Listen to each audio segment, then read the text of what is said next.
با نام یاد خدای مهربان. سلام عزیزان، وقتتون بخیر. توی این ویدیوی آموزشی قراره که یه قابلیتی رو به صفحه پرداخت ووکامرس خودمون اضافه کنیم که میاد تشخیص میده که آیا کاربر از فیلتر شکن استفاده میکنه یا خیر.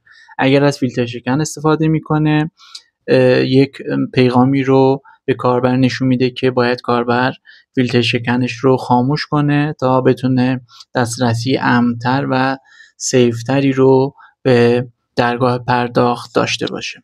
خب چطوری از این کد استفاده کنیم؟ کافیه که کدی رو که در اختیارتون در انتهای همین ویدیو قرار میدم رو کپی کنید و وارد پوشه تم خودتون بشید و فایل فانکشنتون رو باز کنید و این کد رو در انتهای کد هاتون قرار بدید. حالا این کد چیکار میکنه؟ این کد میاد IP کاربر رو میگیره و با استفاده از API به سرویس جیو پلاگین IP رو ارسال میکنه و اگر موقعیت کاربر به جز کد IR باشه، این پیغام رو به کاربر توی صفحه پرداخت نشون میده با این استایل که هر دو رو میتونید از این بخش سفارشی سازی کنید. حالا بعد اینکه این کد رو قرار دادید و ذخیره سازی رو انجام دادید، وارد صفحه پرداختمون میشیم و یک بار فیلتر شکنمون رو روشن میکنیم و صفحه رو رفرش میکنیم.